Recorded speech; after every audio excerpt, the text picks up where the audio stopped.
Before starting the session, all of international guests, please take a receiver for your English interpretation. Thank you. 네, 여러분 안녕하십니까? 2024 Good morning. We will be beginning the 5th official session of the ICFC 2024.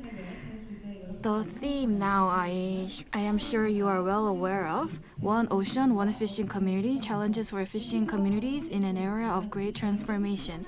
And we are emphasizing throughout the 4 days that we are addressing the major issues and challenges that are faced commonly by fishing communities around the world and trying to find and exploring real solutions. For the 5th session, we will be talking about cooperation and solidarity, and we will try to think about how we can really bring about change, such as creating jobs and building capacity of fishing communities around the world. We will be talking about reducing the development gap between developed and developing countries in terms of fishing communities and marine technologies. We have prepared a video for this session, and let's please watch the video first.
네, 박수 부탁드립니다.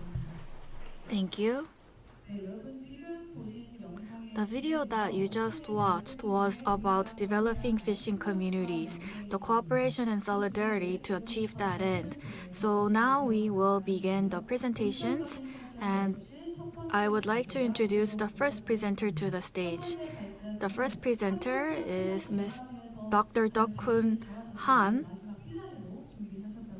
from Korea Maritime Institute, the Director General of International Cooperation Bureau. Please give him a big round of applause.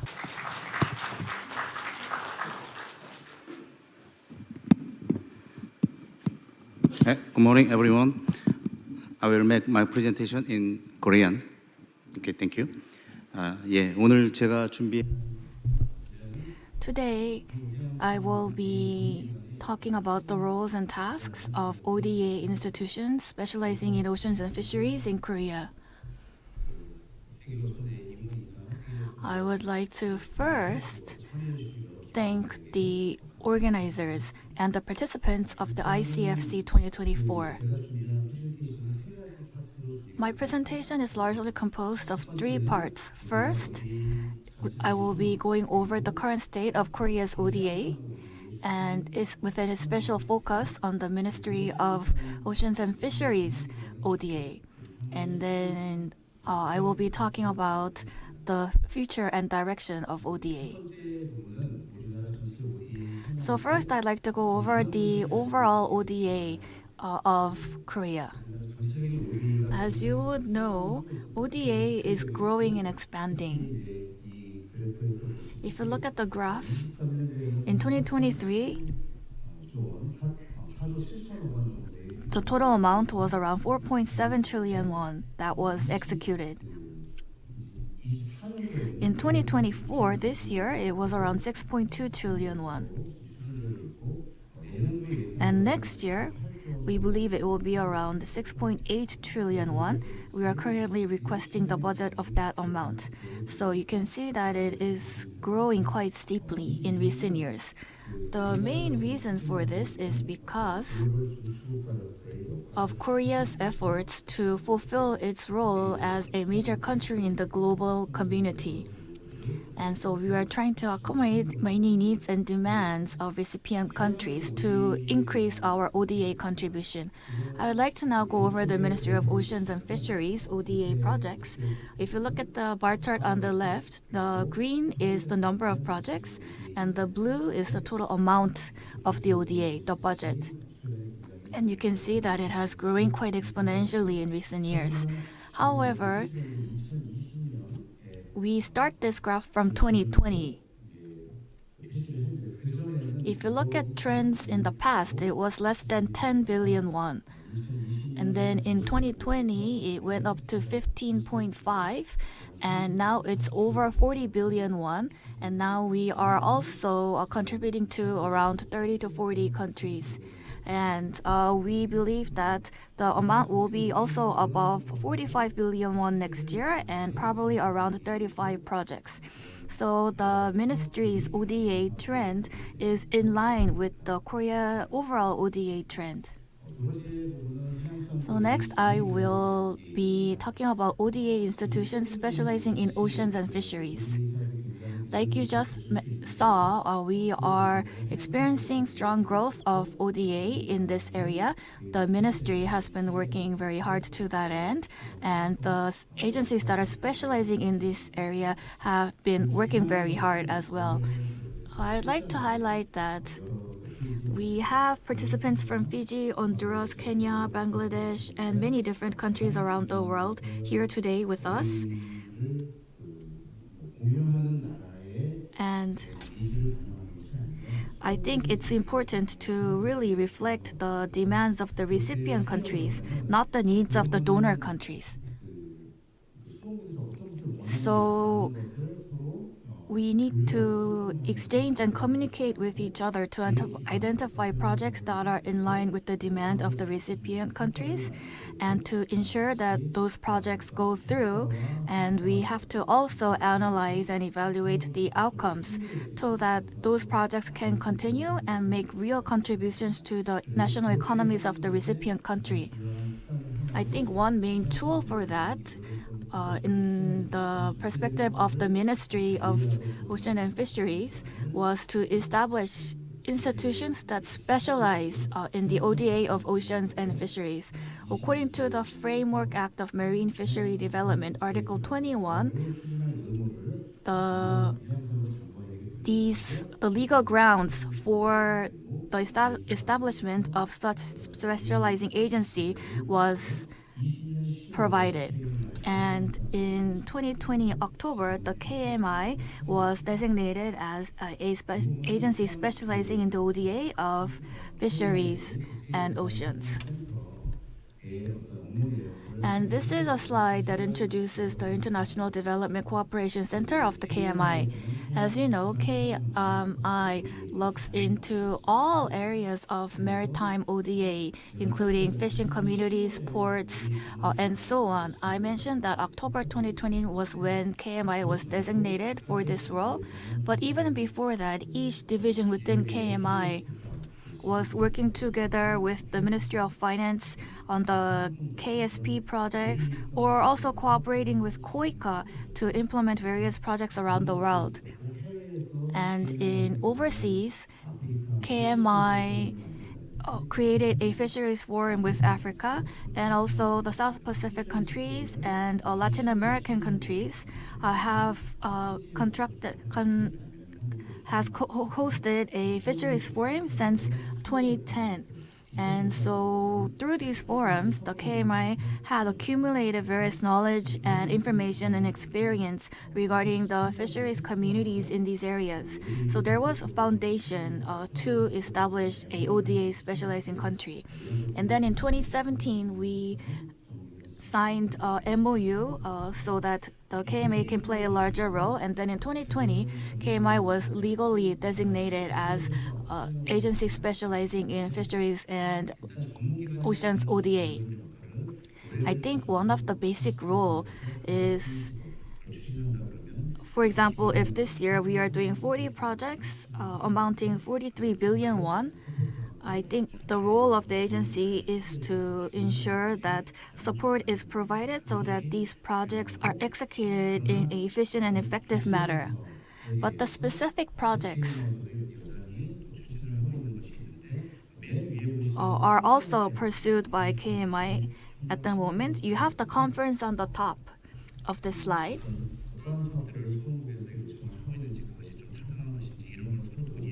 So this conference can be considered to be an opportunity to discuss with recipient countries to understand their needs and demands. And we would invite them into Korea and Busan, countries such as Fiji and Honduras and other countries to understand their demands.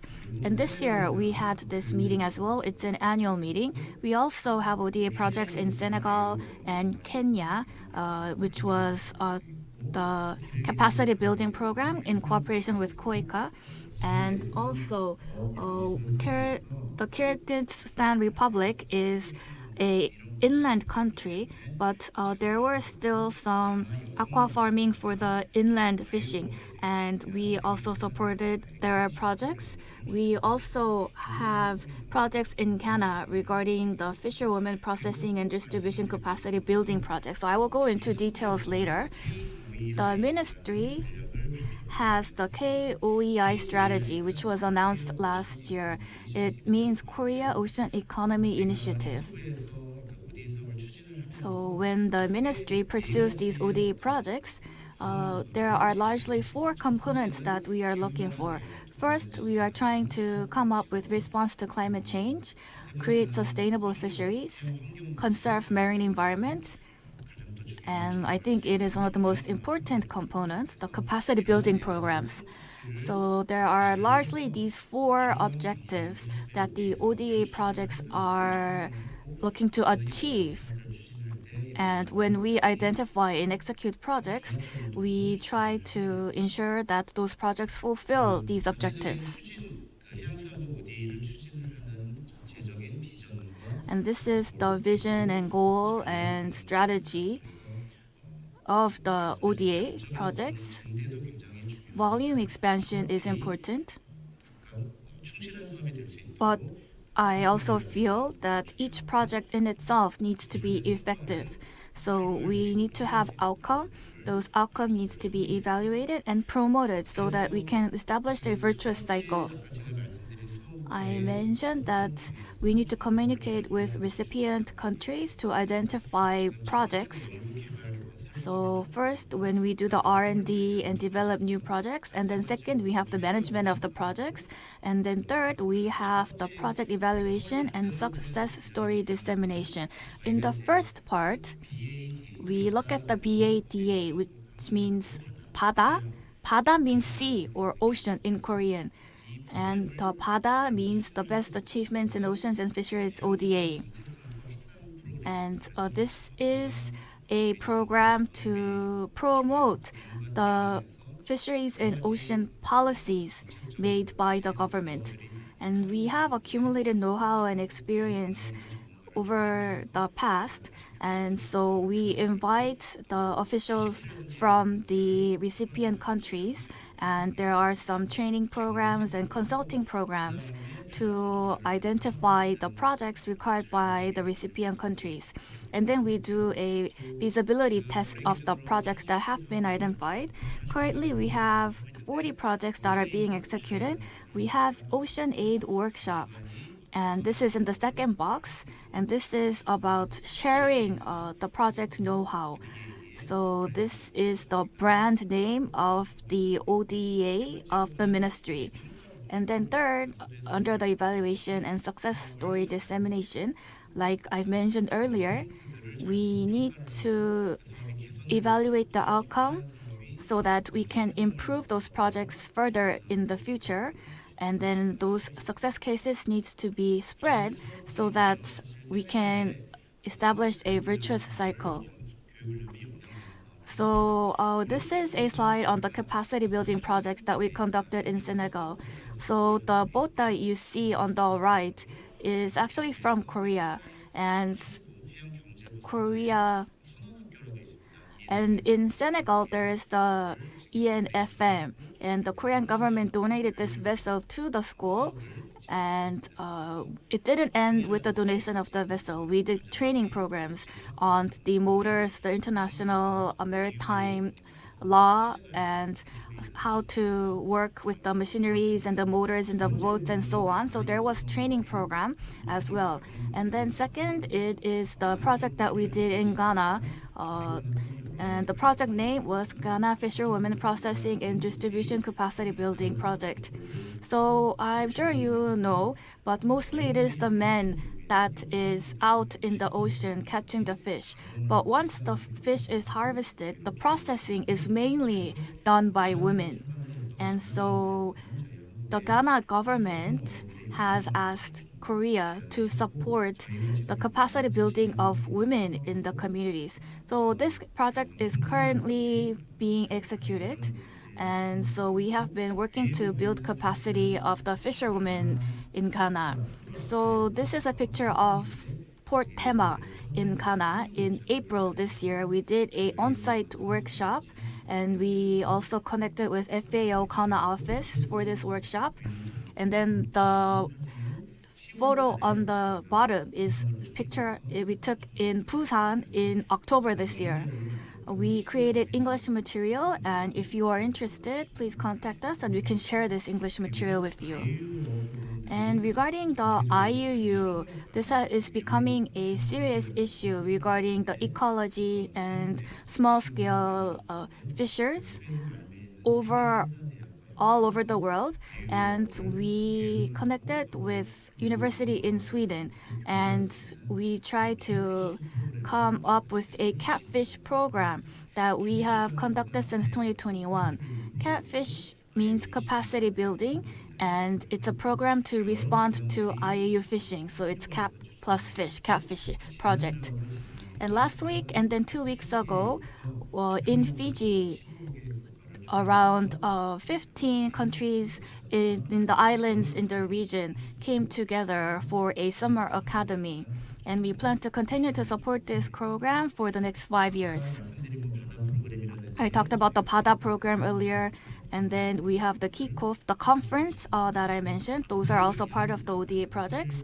And then next, it's the future prospects. So there are many projects that are currently being undertaken, and we want to expand those programs, of course. And at the same time, the meaning of fisheries and oceans, I think, should be revalued. And so we plan to continue to present the value of this industry and continue to make effort to identify new projects. And once those projects are identified, it needs to be ensured that those projects are being conducted in an efficient and effective manner. And we'll also be evaluating the outcomes of those projects for further improvements. And this is a list of the projects that we are currently involved in, and this is for your reference. And lastly, so there are agencies. This is the process for the projects to be selected. So in the end of February and early March, there are PCPs and various applications that needs to be made. And then the Ministry of Diplomacy will be making the deliberation. And we also need to get review from Ministry of Finance. And then finally, it needs to be deliberated by the National Assembly of Korea. And you can see the overall flow of that selection process. And I'd like to wrap up by highlighting that the ministry's ODA is on a growing trend, and we are identifying high-quality projects, and we are making utmost effort to ensure that they're implemented in the best way. But we need cooperation of relevant agencies for this entire project to be successful, and the recipient countries need to actively present their case in terms of the project identification. So the recipient countries need to have a very clear set of priorities, and based on those priorities, they need to come up with the right projects, and those projects need to be submitted to us. Thank you. Thank you, Dr. Han, for the presentation. He went through the roles and the different types of projects that Korea is involved in terms of the ODA projects in the oceans and fisheries arena. 저는 Let us move on to the second presentation. Please take a look at the screen. This is the photo of our second presenter. He could not make it to this conference in person. That is why, he kindly shared this video containing his presentation. Our second presenter is Mr. Anthony Bennett, Senior Program Officer of Hand in Hand Initiatives, the Food and Agriculture Organization of the United Nations. The Korean translation will be provided through simultaneous interpretation. Thank you. So good afternoon, good morning, ladies and gentlemen, and thank you in advance to the organizers of this ICC meeting for the invitation to come and share with you some ideas, but also some investments regarding the Hand in Hand initiatives, public-private partnerships, and some investments in the fisheries sector. So my name is Tony Bennett. I'm the coordinator of the Hand in Hand initiative. And today I'm just going to bring you through a short presentation to share some of the opportunities which recent member governments of the Hand in Hand have presented. So the Hand in Hand is a major initiative of the FAO launched in 2019. We have currently 74 participating countries. You can see here probably half of our countries are in Africa, and the remainder are spread out globally. It's been growing quite quickly. So in the last 2 years, it's grown from, I think, about 46 countries to today, the 74. So what is Hand in Hand and how does it work? Essentially, it's an effort by FAO to have a better support to countries to identify specific territories within the country which have unlocked market potential in regard to making substantial contributions to agri-food systems transformation. And that the reason we're involved in this is because it's oriented towards specifically addressing 3 of the SDGs, the first one on reducing poverty, the second one on zero hunger, and the third one on reducing inequalities. As you can see here from the slide, it's a slightly different way of doing business in the sense that it's nationally owned and led. We do this through engaging with the governments and a territorial approach to identify specific regions where the countries can make better investments for greater impacts. Of course, that's done through and using the principles of sustainable development. An important part of what we do is supporting the governments in the identification of the opportunities, but also what would be the specific investments needed to overcome the bottlenecks within each investment area as well. And we do that through a now annual global investment forum, we call the Hand in Hand Investment Forum, which is held in Rome every year in October. And as a follow-up, of course, we also have the implementation and a more detailed M&A framework. So today we're going to look at a little bit more detail about what has recently been happening. Hand in Hand in terms of the process is very much, as I said, an engagement with the government. We begin always with a direct engagement, usually a written letter from the ministries who are involved. We then provide support to the governments through a range of tools, particularly the innovative geospatial platform, also some advanced socioeconomic analysis, which you can see here. This leads to the identification of the territories within the countries, which I'll show you 1 or 2 examples, and then also the prioritization of the investments needed. Coming out of that, we do a more detailed costing and economic and financial analysis.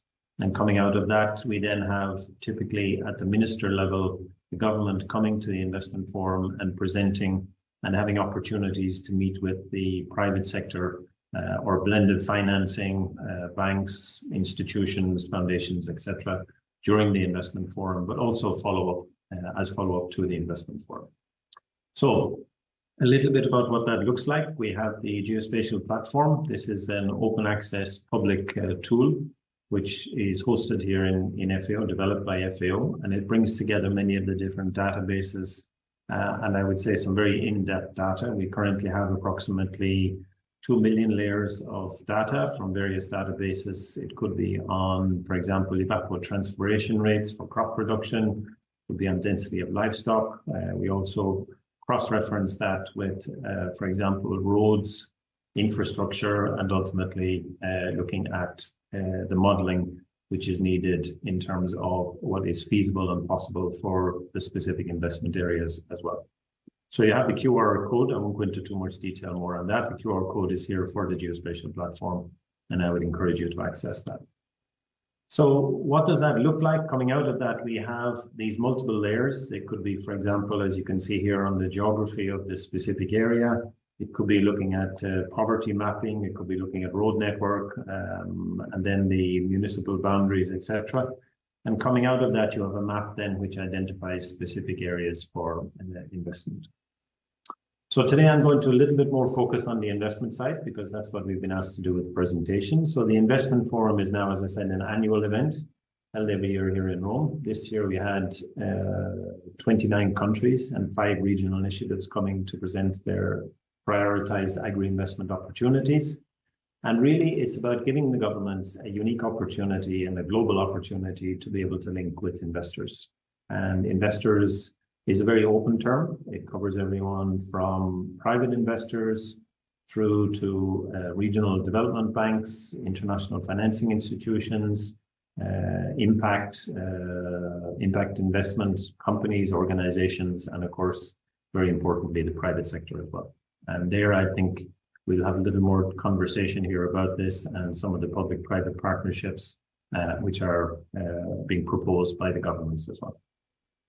To give you a little flavor of the size and scope, so in 2022, we had the first forum. You can see here we had 20 countries and we had a total of 3.6 billion being requested. And from that, we had negotiations and commitments of around 1.5 billion.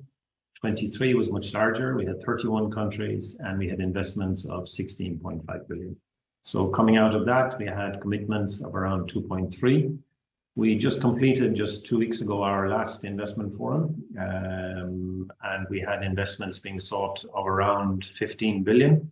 And to date, we have recorded either commitments or negotiations and more negotiations begun for approximately 3.97 billion. So that's just some up-to-date information. So specifically then on fisheries, I think that's what everyone is more interested in here. This year we had quite a few countries, a very strong interest in fisheries. Total investment from these combined countries, you can see quite a few from Africa, but also from your region and one from South America. So total investment being sought was $715 million. These would benefit 1.2 million beneficiaries. So I think some very substantial potential figures there for benefits. It was a quite attractive rate of return, 20.5%. An NPV, you can see 304. And very important for us in terms of livelihoods and incomes for producers or for fisher folk, about $1,625. So I think overall quite a positive picture, and I think that reflects as well the good opportunities there are in the fishery sector. So I'll just give you a couple of examples. These are all online, and I would encourage you to have a look at those. The Comoros, a small island developing state off the coast of Africa, was looking for, in fisheries, a total investment of around 10 million US dollars, of which the government are also willing and have committed to providing 0.5 million. And here you can see the beneficiaries. One of the points of this investment, it has a very high return per household. And this has also been verified at the national level as well. So I think this provides a very good and very beneficial, obviously, return on investment. So I think that's certainly one which is worth looking at. Next one is Eswatini. Eswatini is a little bit different. So Eswatini is about a new dam which has been set up, and where there is a very large new lake which is available for the production of freshwater fish. And specifically, the government are interested in the 3 varieties you can see here in tilapia, salmon, and catfish. There appears to be also a very good return, and the beneficiary numbers here are also very substantial, as you can see, almost 99,000. One thing I think that's interesting here is that there is also a policy and incentive environment in terms of fiscal incentives, with already loans being secured from the African Development Bank and also some other loans which are on the way through the process with the government as well. So I think that's also very much worth looking at for an investment perspective. Lesotho, again, a small country in South Africa, are very interested, and I'm sure some of your participants will be interested in looking at how they can make better investments in terms of aquaculture. And they're specifically interested in not only production, but also in the processing, commercialization, distribution, and marketing. They already have one of the highest growth rates in the world in terms of aquaculture in the country. And they have also some very significant targets, both in terms of production, but also in terms of the export volumes as well. So I think that's, again, could be a very interesting one for some of your, not only your private sector, but also in terms of looking at some other investments. Nigeria, one of the largest countries in Africa, again, has some very significant investments, much larger, which is understandable given the size of the country. So here it's almost $400 million, and they're looking for part of that to be also through private sector, so almost 114 million. You can see here the different types of investments which they're interested in. There are demand figures. There are also the production gap, which is quite significant. You can see here 2.5 million tons per metric tons per annum. And of course, there are major opportunities then in terms of both production, but also in terms of the feed in particular, and M&E within the country as well. South Sudan, quite a different situation. South Sudan is one of the youngest countries in the world. They have huge fishery resources. They have also some very good returns, which they've been able to see. So I remember the minister during his presentation was talking about providing or increases in income for one of the areas where they are now exporting to a neighboring country, growing from 2 to over 30 million just in a period of 2 years. So I think there's a massive market demand, and some of the investments which they're interested in South Sudan are particularly in terms of improved capture fisheries, but also in terms of the processing, the drying, and the access to the nearby markets as well. Tanzania, quite different, is in terms of seaweed. I think seaweed is of a particular interest to Korea and Korean companies, and I know there's been some discussions already for some collaboration. Total investment the government are looking for are 14.5 million. Some very good opportunities here in terms of particularly women and youth participation. The government does have this facility available, you can see here in this photograph, which is in the island of Pemba, where is one of the major production centers. And they would like to look at not only increasing the production, but also the improving the post-harvest handling, and with the strongest focus here on advanced seaweed processing. So I think the opportunity there is very clear that government have facilities. There's quite a demand from your region and specifically from your country. So I would suggest that could also be a valuable point to consider. Zambia, again, is a little bit different. Here we're talking about some very significant increases in aquaculture. And you can see here the returns are quite good, from 14.7 up to 22.8. A huge amount of beneficiaries, with the total amount of investment, I think, which is also quite substantial. The bulk of that is in terms of the outgrower scheme. So I think also a lot of opportunities there for looking at increases in fish production through aquaculture. Bhutan, one of the countries from your region, is a little bit different. It's a much smaller investment, and they're specifically interested in rainbow trout, not only in production, but also in the processing. From the production side, the projected investment is 1.2 million. Some good returns and even better returns, as you would expect then with the processing, almost 22%. So I think a lot of opportunities there for Bhutan. Nepal, also similar in terms of aquaculture, and specifically an interest there to expand the production of pangasius. They have a very good return, I think almost 20%. And I think there are a lot of opportunities also. If you look at the map, you can see there's quite a big spread across the map on the border, on the southern border of the country, for the production of pangasius, not only for national, but also for export as well. Pakistan, a somewhat larger investment. The government is willing to provide, as you can see here, 4,000 hectares of land, which can be leased from the government. They're interested in looking at transfer public-private partnership model over a period of 15 years. So given a good period of time and a guarantee for whoever may be willing to invest. The total investment cost being around 30 million, slightly more.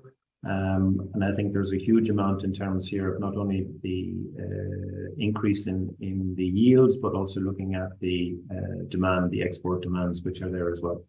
So I think what's interesting in this one is that you have this proposal for combined government public-private financing. And I think that offers a lot of opportunities as well. This one has a quite high IRR. And I think that's also in terms of looking at the viability of the investment.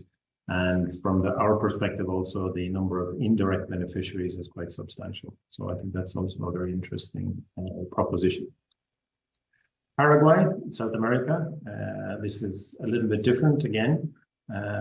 Each country has its own specificities, but I think one of the things we're seeing is the demand which is there from the countries is very, very high.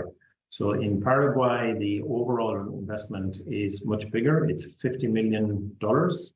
And from that, they have 4 key, if you like, investment areas. Number 1 is looking at a balanced feed production plant. The second on post-harvest infrastructure, I think that's on cooling, also on transportation, and the improved management of the eco-efficient aquaculture units. And then finally, community development, so to make sure communities can benefit and quality control in terms of reaching markets as well. Some very good returns per producer, $2,000, and also some quite positive IRR, as you can see here as well. So these are the areas which have been identified based on the hand-in-hand methodology and the mapping. I will finish there, and all of those PowerPoints that I mentioned are available online. So we would recommend that you please access those. And we thank you for this opportunity, and we welcome, if there are any inquiries, follow-up in regard to investments in any of those countries. We'd be very happy to facilitate that conversation. Thank you very much for this opportunity, and I wish you every success in continuing the conference. Thank you. 네, 여러분 박수. Please give a warm round of applause. ICFC 2024 perfectly aligned with the theme One Ocean, One Fishing Community, challenges for fishing communities in an era of great transformation, highlights the importance of cooperation and solidarity. And I believe each and every session of this ICFC highlights the importance of cooperation and solidarity. And I think this presentation shows the importance of cooperation and solidarity, focusing on economic growth and FAO's overarching role. And in order to reduce poverty, what kind of help and support can be rendered? And I think this captures the gist of the theme of this session. It was very impressive. And I hope that we can meet him in person next year. Then I'd like to turn to our last presenter. The last presenter of this session is Deputy Director Kim Chun-jin of Korea Rural Community Cooperation. His presentation is titled Development History of Korea Rural Community and Korea Official Development Assistance in Tuvalu. Please welcome him with a big hand.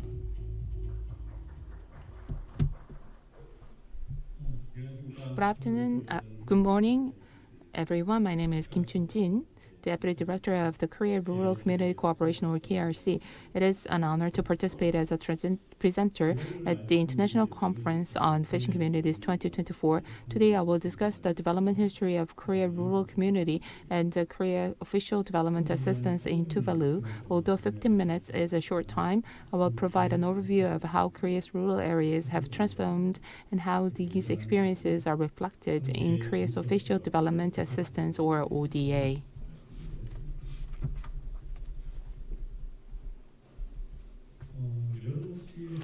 Do you know the average life expectancy of Koreans? According to recent data from Statistics Korea, as of 2022, the average life expectancy of Koreans is approximately 82 years. This means that many people born in the 1940s are still living today. My presentation will focus on the rural and the fishing communities where these individuals were born and lived their lives.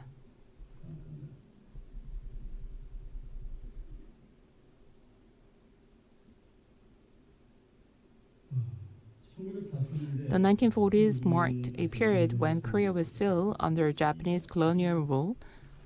The landscape of Korea at the time was vastly different from what we see today. Houses were crudely built from mud, stones, and straw, while fishing boats were made of wood and relied heavily on manpower. Under Japan's colonial policies, various infrastructure for food production was established in rural areas, but these resources were exploited as wartime supplies for Japan during World War II. Residents suffered from hunger and disease.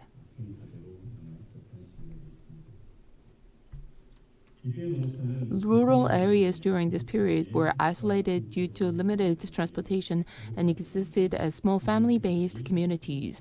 Their primary purpose was subsistence farming to produce food for survival.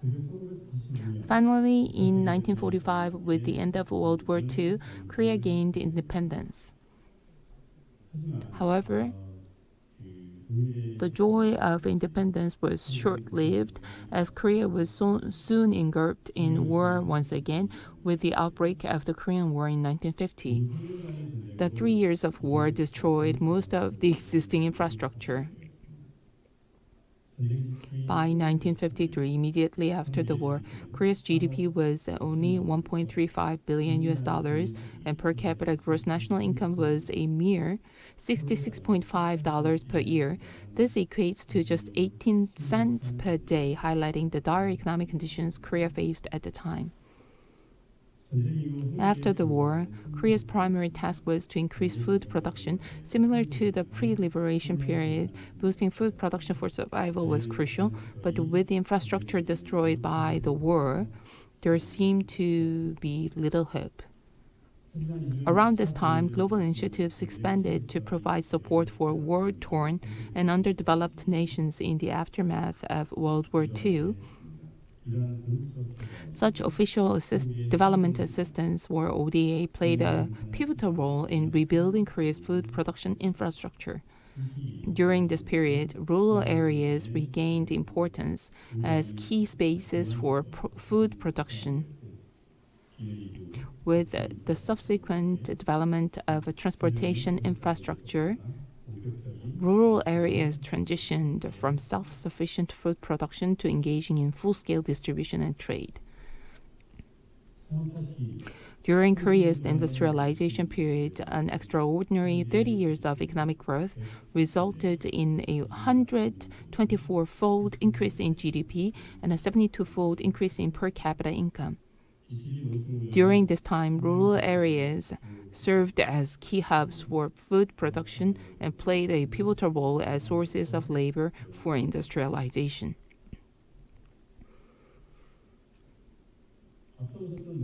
The remarkable economic growth mentioned earlier was largely rooted in Korea's rural areas.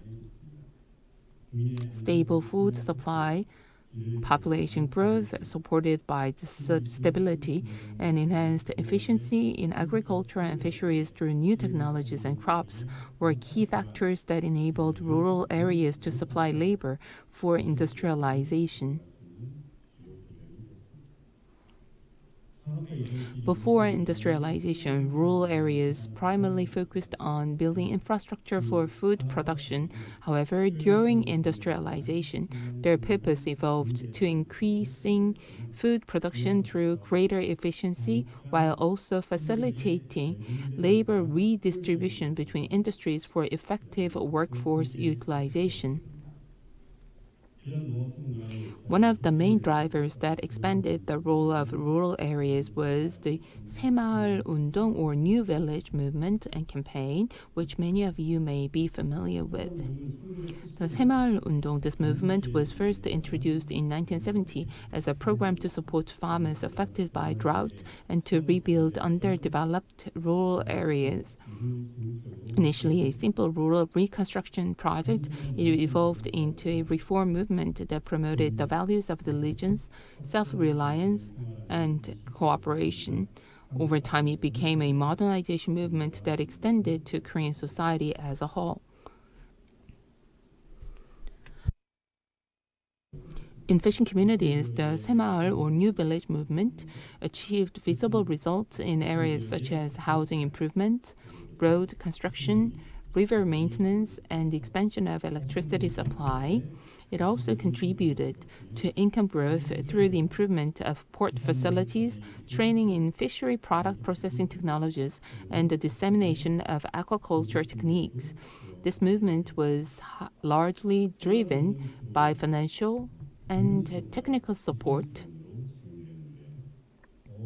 Fishermen actively led development projects in their communities, with the assistance continuously adjusted based on regular evaluations. The enthusiastic response from fishermen, combined with well-implemented government policies, created a synergy that led to significant advancements in fisheries and improvements in living conditions, fostering the economic development of fishing communities.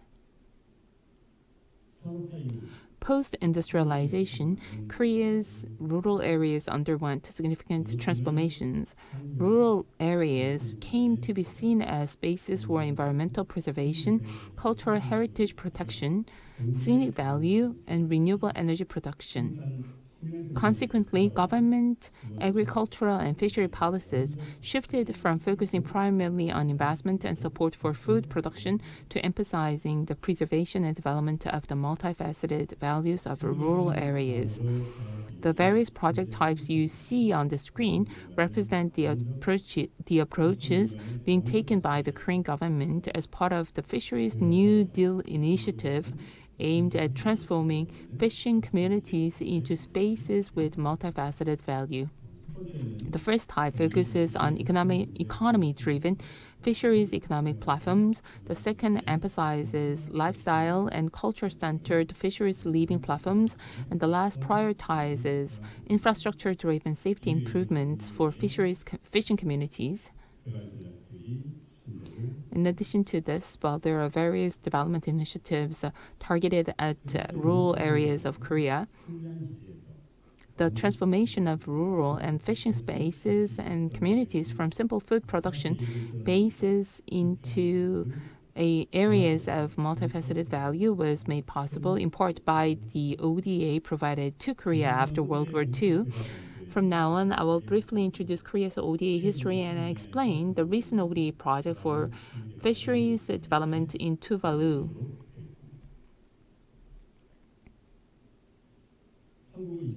Korea began receiving foreign aid in 1945 following the end of World War II, initially as an aid recipient country. All the assistance focused on food and daily necessities, and during the industrialization period, Korea received loans aimed at national development. Remarkably, 55 years after first receiving foreign aid, Korea transitioned from an aid recipient to a full donor country. Korea became the fastest nation to shift from aid recipient to donor among the countries that received international assistance after World War II. Korea's role as a donor country began in earnest in 1963 as the nation entered its industrialization period. All the assistance was primarily in the form of technical support, and the establishment of specialized aid agencies such as KOICA, Korea International Cooperation Agency, and EDCF, Economic Development Cooperation Fund, allowed for more professionalized aid programs. In 2010, Korea became a member of the OECD Development Assistance Committee, DAC, solidifying its status as a major donor country. As of 2023, Korea's ODA volume stands at approximately $3.1 billion and continues to grow. Of this,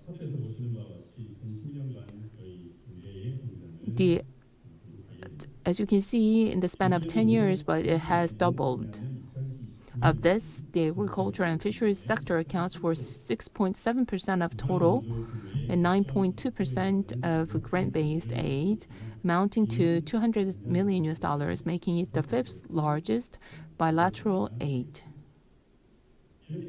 in terms of the sector. Recent changes in fisheries and marine ODA have shifted from traditional projects focused on capacity building and equipment support to projects aimed at establishing a foundation for the multifaceted growth of fishing communities.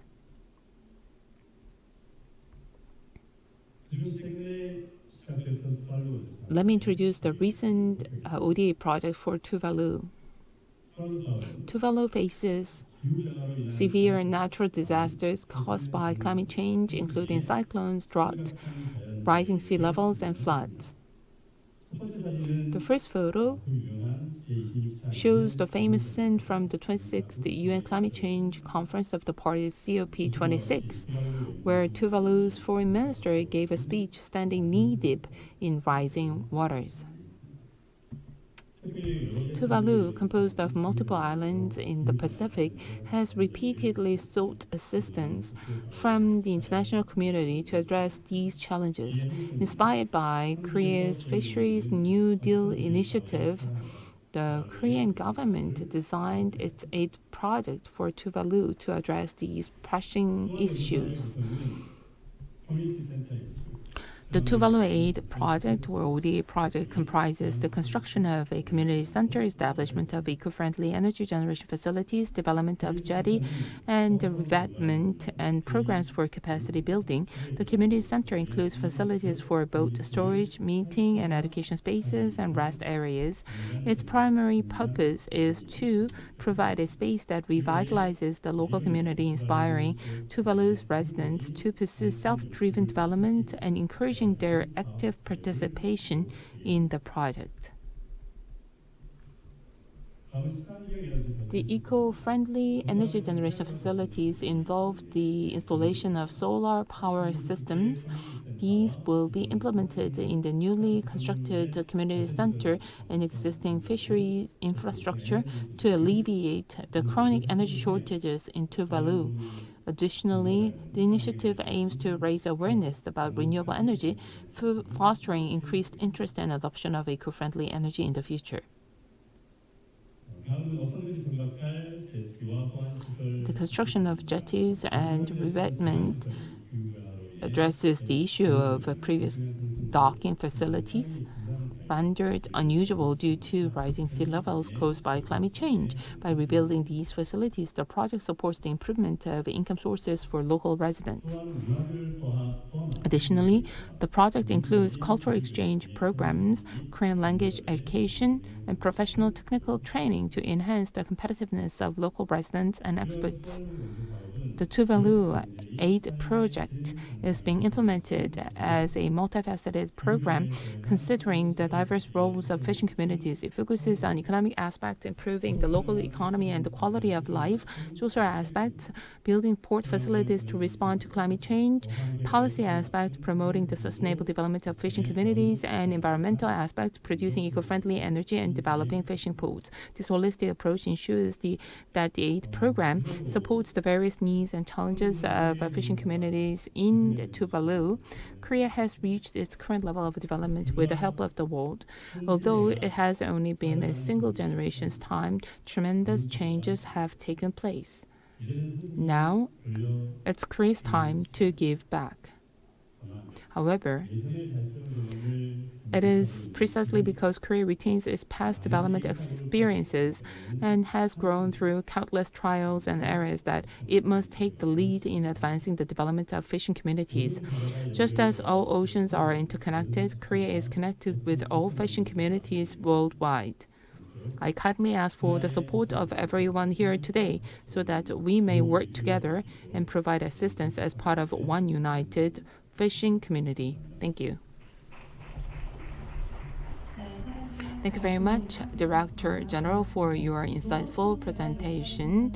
As I listened to the history of the development of the rural areas, I came to see about what Korea has done and what Korea can achieve.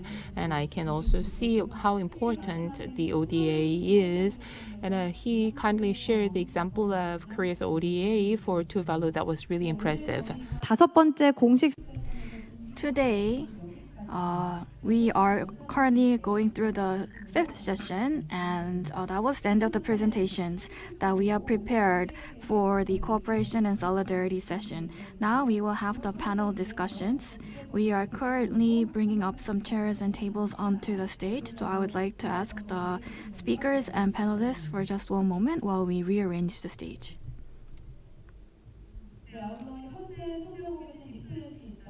And if you have the program with you, you have a QR code on the bottom.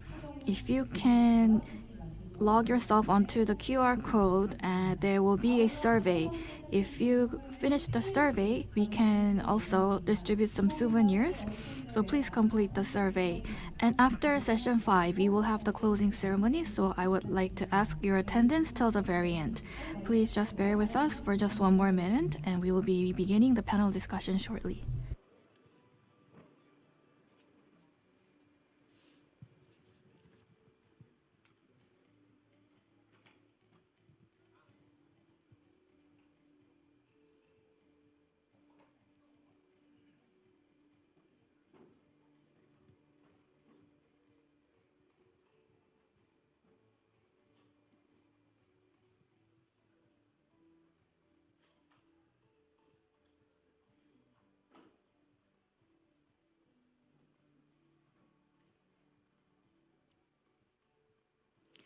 네, 지금부터 진행될 발표는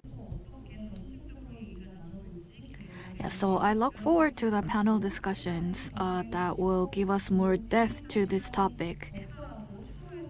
And in case we do not have time to receive questions from the floor, please do not hesitate to approach the speakers and the panelists after the session for your individual questions.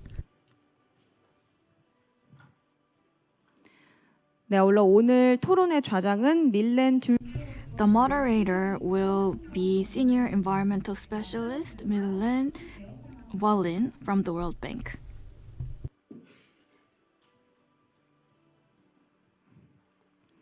네, 좌장님 먼저 올라오고 계시네요. So we have the moderator coming up to the stage. Please take your seat. And now I would like to introduce the 5 panelists. First, we have the Deputy Director, Mohammed Jilur Lahman from Bangladesh. We have Country Coordinator Laitia Tamara from Fiji. We have Professor Micheni Ntiba from Nairobi. We have Mr. Lopez from Honduras. And we also have Deputy Minister Shafiu Ahmed from the Maldives. Please come up to the stage and take your seats. 네, 여러분 박수로 Please give them a big round of applause. Okay, now I think you can start the discussion. Well, thank you very much, and thank you for the opportunity and privilege to participate in the 2024 ICFC. A big thank you, if I may just use the privilege of being the moderator for 2 minutes to thank our KMI Ministry of Oceans and Fisheries and Government of Jeju hosts. For what is worth, this has been one of the most informative and insightful conferences I have attended in a long time, and I really thank you.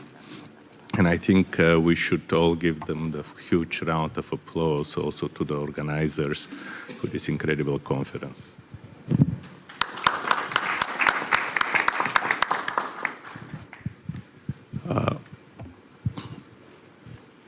The 3 days of deliberations now concluding with this distinguished panel, and it's a really amazing panel after we heard a very insightful presentations from our Korean hosts and also from our FEO colleague. I don't know if he's still online or not for questions, but we have perhaps the most representative, diverse cross-section panel of reflecting on overseas development assistance and what it can do and what it cannot do in the fishery sector.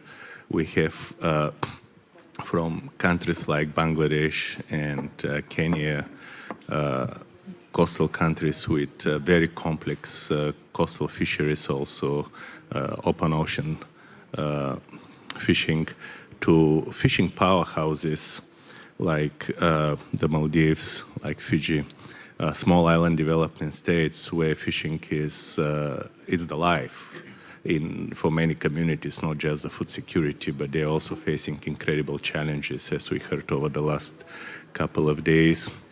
To our colleagues from Honduras, which brings a very insightful and unique perspective, we hope to hear in a minute, about how fishing communities can take not only their livelihood but the resource management in their own hands. I personally present, I think, another part of the very complex system of ODA in the seafood and fishery sector. We heard from our FEO colleagues who mostly specialize in cutting-edge technical assistance, analytical work, and investment mobilization. That's at kind of one point. We heard from our Korean colleagues on bilateral ODA, which feels incredibly valuable space, actually maybe the single most effective engine for sector transformation in a lot of our countries, ranging from technical assistance to multi-million-dollar projects.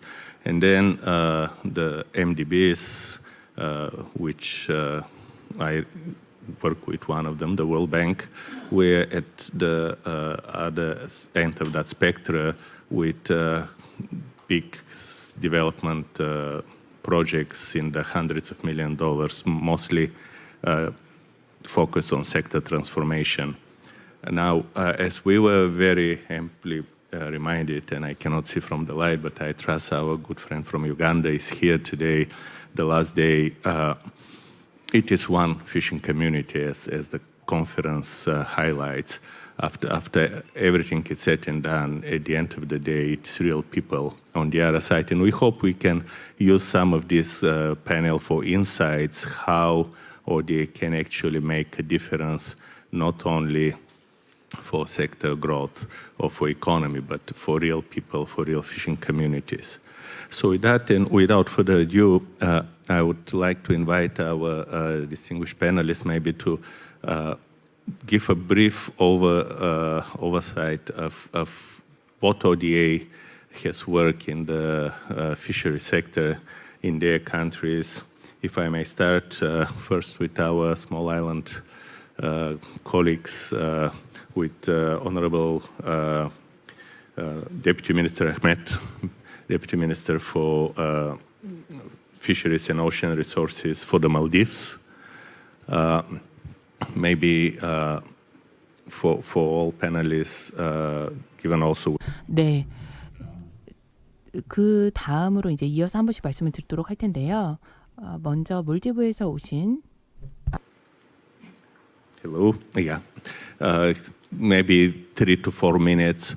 If you can briefly share the cross-section of fishery sector ODA that the Maldives is looking at and has experienced, type of ODA engagement, and most importantly, the 3 things that have worked over the years for your country with development assistance in such ODA projects. And then we'll invite the other distinct panelists to cover the same question. Thank you.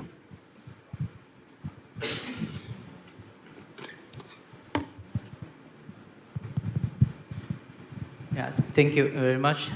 Hello, everyone. Good morning. My name is Shafi from Maldives. And before I go into that question, I would like to give a brief introduction about myself, because I come from a community where fishing is our main source of protein plus our livelihood. It is very much related to our daily lives. And these presentations today we heard, these are mainly focused on the ODA projects in countries, and it was really interesting to see how these things are implemented in different countries. As we all know, the main objective of these ODA projects are to bring impact to the living standards of the people, especially when we talk about the livelihoods of the people. We talk about food security, job creation, employment.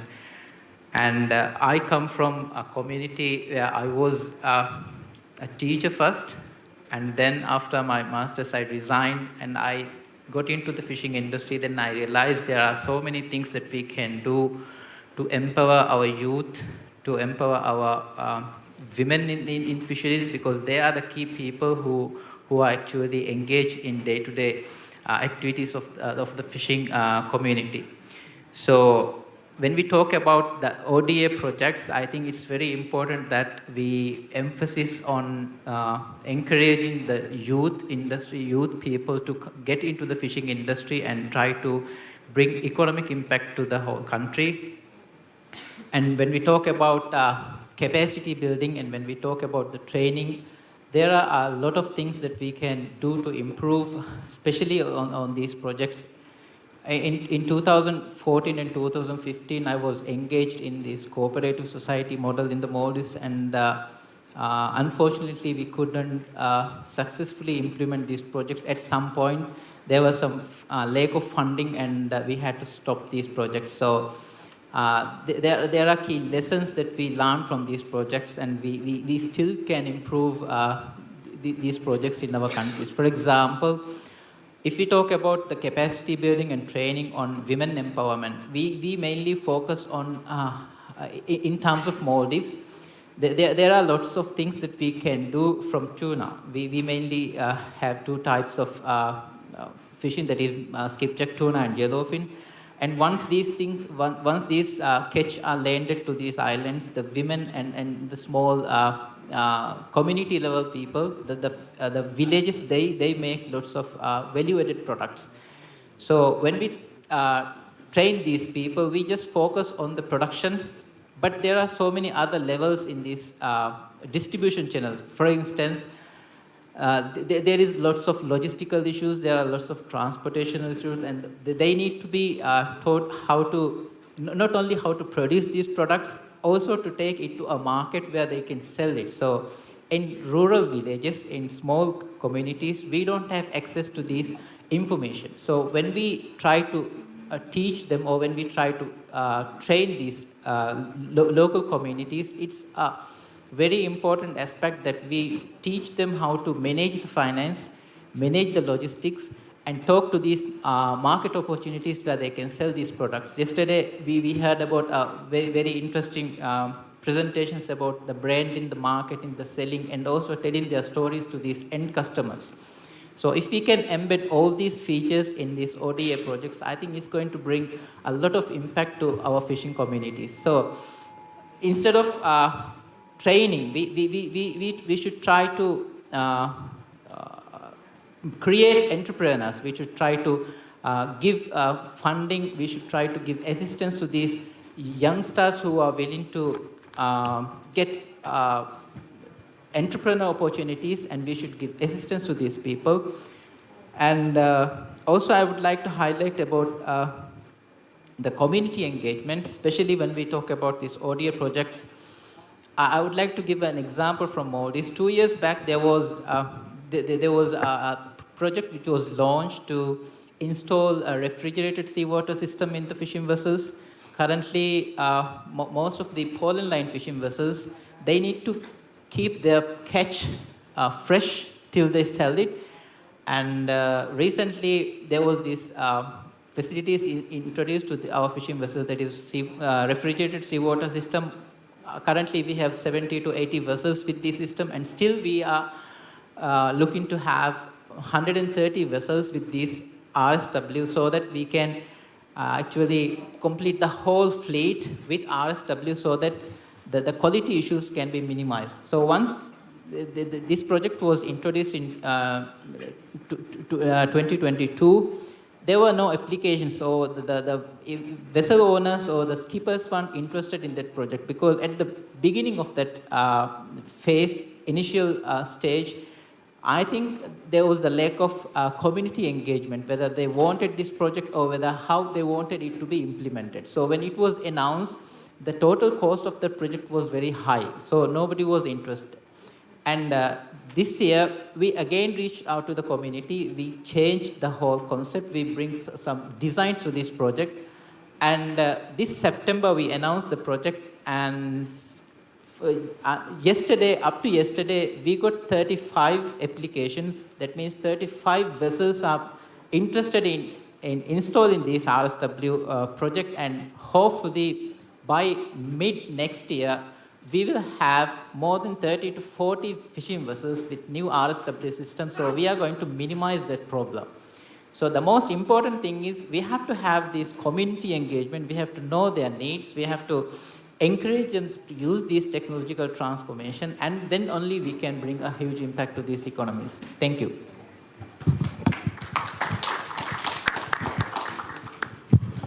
Thank you, Deputy Minister. And these are two very powerful messages, actually. That was going to be my next question. What did not work in ODA, but I think you have amalgamated them, moving from aid to entrepreneurship and community engagement.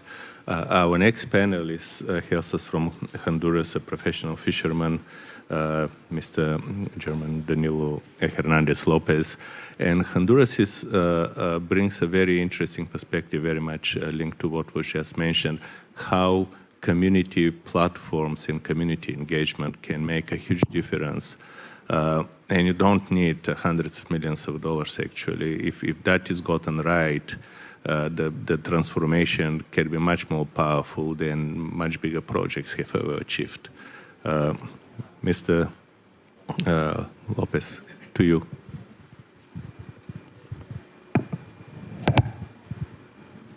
Bueno, Two things. One, if you could put the microphone closer to you. Two, if you could. mi nombre es Germán Hernández. 네, 안녕하세요. 제 이름은 헤르만 아이르난데스. Good afternoon. My name is Hernandez Lopez. And I am a fisherman in Honduras. I am very honored to be a part of this very meaningful conference. Currently, Honduras is going through challenging times.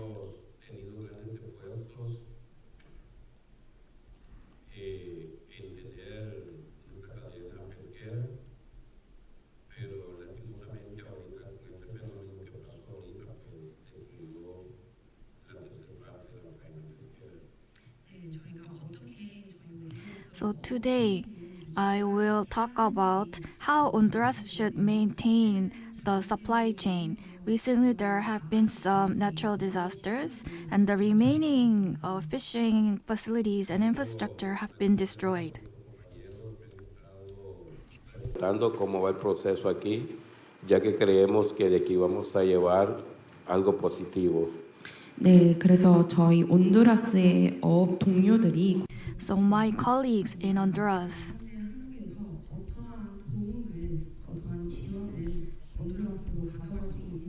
are hoping that I can direct some attention to the situation in Honduras at the moment and see if we can receive some support and some support for our communities. Y vamos a poner todo el esfuerzo, todo el empeño para que nuestro país volverlo a levantar.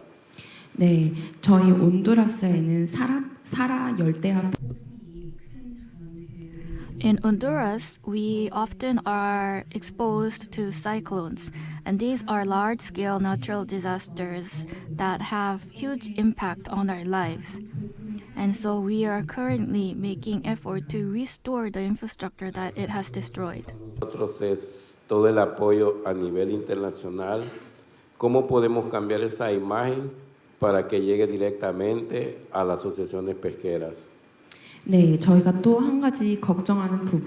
And another aspect that we are concerned about is that there are these type of international ODA programs, but it would be important to ensure that these ODA financial support reaches to the actual fishing community in the different countries. Y lastimosamente Honduras pues sigue siendo el mismo Honduras porque no ha llegado las ayudas internacionales que se han podido gestionar a través de gobierno. 네, 제가 다양한 회의를 통해서 Through various forums and conferences, I observed that there has been significant budget and support provided by international community to Honduras. However, we did not experience real change. That is because I believe that those funds did not reach the actual fishing communities and fishing industries. Ver cómo sacamos nuestros productos para poder exportar, necesitamos ese apoyo, esa capacitación a nivel internacional. 네, 저희 온두라스 어업 공동 The fishing community of Honduras commonly have concerns about how small-scale fishermen can sell their products in the markets. Ahorita todos esos fenómenos, lo que fue la cría de camarones, de tilapia, y a nivel internacional necesitamos ese apoyo para poder levantar estas nuevas áreas de trabajo para que nuestro país siga desarrollando, ya que hemos quedado empezando de cero. 네, 저희는 중미 국가 중에 국가 중 하나인데요. We are one of the countries that have high reliance on shrimp aquaculture.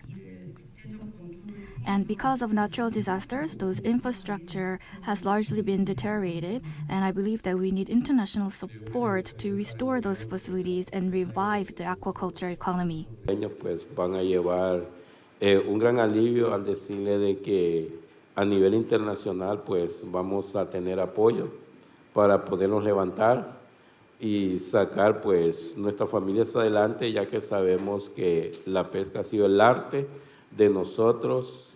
Tenemos 200 años de que nosotros no somos apoyados por ningún tipo de gobierno y por eso estamos creyendo que es el cambio de nosotros a través de gobiernos internacionales. 네, 이번 토론과 다양한 I believe that this panel discussion and various conferences will support the fishing communities, and we actually have high expectations because I believe that there will be support from Korea and other countries around the world. During the past 200 years, we were able to maintain the fishing industry without help from external parties. But I believe that once we receive support, we will be able to revive the fishing industry again. Que es nuestro compañero que está aquí también, hondureños, que es parte del gobierno. Y ha sido muy importante para mí porque es la primera vez que tenemos una reunión, porque he estado en todos los eventos de la COFI, de allí en Colombia, y no hemos tenido representamiento de gobierno, y hoy pues me siento orgulloso de poderlo tener. Quisiera que se pusiera de pie para que lo conozcan. 네, 그래서 저희 온두라스 정부 기관에서 함께 And I am here with a colleague from government of Honduras. I would like to direct attention to the government official who is here with me. And I understand that this is a symbolic gesture for government officials that they will be communicating actively with the fishermen in the community. Thank you. Thank you. Thank you very much, Mr. Lopez. And you bring us a very important perspective, the fact that climate change is now and here. It's not any longer a future perspective, and real people are suffering and losing because of it. And this is something that needs to take increasing importance in the consideration of ODA. Our next panelist has a very esteemed history in the fisheries sector, from managing a national authority to being one of the leading thought drivers in this space. Dr. Ntiba, it was earlier mentioned that the importance of training, capacity building, but moving beyond that, moving into entrepreneurship. What would be your perspective given the really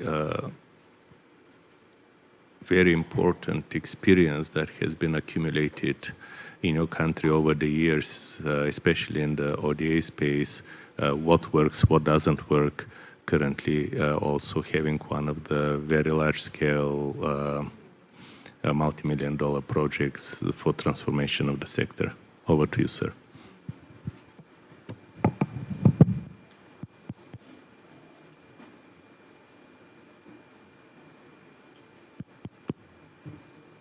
Hello. Thank you very much, Chairman. My name is Professor Ntiba from the Republic of Kenya. And I'm very happy to have come to participate in this meeting, in this conference, particularly one that is zeroing on how to upgrade and bring the fishing communities into the overall picture of sustainable fisheries development in the world. Because I think the communities do a lot of work, the fishers do a lot of work in this, and I encourage the government of South Korea to put more effort on this so that communities, fisher communities all over the world grow as one. From Kenya, I've been in the fisheries sector for a long time. One as a teacher, a professor in fisheries biology training over the years, and also some 14 years as a policy maker and a policy coordinator in fisheries in the Kenyan government from 2008 to 2022. And Kenya has received a lot of ODAs, particularly in the Indian Ocean, from the World Bank, from other agencies. And also, remember, Kenya, Tanzania, and Uganda share Lake Victoria, which is one of the largest lakes in the world, and which produces the highest amount of freshwater fish in the world. And so I've seen all these programs from the World Bank, from the EU, and from everybody else. And also to confirm that I think all these ODAs have given special attention to the participation of the fisher communities. And I want to congratulate our governments for having done that through the East African community development. But, you know, having worked in government for fisheries for a long time, I think there's a missing link in the way we as operators in fisheries have tried to use the fisheries officer, I want us to concentrate on this, because the fisheries officer plays a very important pivotal role in the down chain and up chain and administrative issues in fisheries development, and that unlike what we find in wildlife or in forestry, things that we can see with our normal eyes, all of us here require scientists to tell us what is happening inside the water. And the fisheries officer needs to be retrained, needs to be refocused, to be able to work with government and also work with the communities, be able to grow the communities, be able to remove problems from the communities as we grow the fisheries sector into the future. And I don't think it is in East Africa alone, it is not in Kenya alone. I think I've traveled widely in Africa, and I think we need to go back and reorient the fisheries officer to become a fisheries manager moving forward. Otherwise, communities will not benefit enough once there's not this link. From the University of Nairobi, we have discussed with the AU, the African Union, that this is critical and we need to put it in perspective. So I came here hoping that I'll find people from the universities here to work with so that they can assist us to do this training, so that they can assist us to move forward. And I was thinking that I'd like to work with the University of Pyongyang and the government of Korea to assist us in Africa, reshape, remodel the fisheries officer to play a very big role in taking fisheries communities forward into the future. So this is what I'm hoping for, Mr. Chairman, that this will happen. And that this conference needs to refocus in terms of bringing in particularly the African continent operators in fisheries so that we can take the communities forward. There was a comment yesterday from my colleague from Uganda where he was wondering what attention we are giving to the fisher communities. I know Mr. Kamuturaki comes from Lake Victoria, but over the last several years, I don't think there's been a proper ODA addressing the very many challenges on Lake Victoria, particularly overfishing, the climate change effects that we are seeing now, trade issues and things like that. So I'd like to stop there and hope that we will take this forward. Thank you very much. Thank you, Dr. Ntiba. That's a very critical point that over time has actually shifted out of at least the work of organizations like mine. It used to be time where every single development project will have significant component of training, education.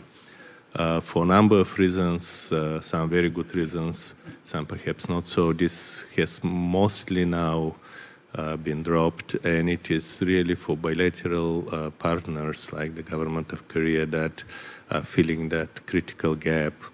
And it's maybe one of the most consequential investments one can actually make is training and capacitating the people who manage the sector, not only to reverse the decline of the coastal fisheries across the globe, Kenya being one of these examples, but also to sustain it. Thank you. Our next speaker is Mr. Tamata from the Fiji Locally Managed Marine Area Network, the country coordinator for that.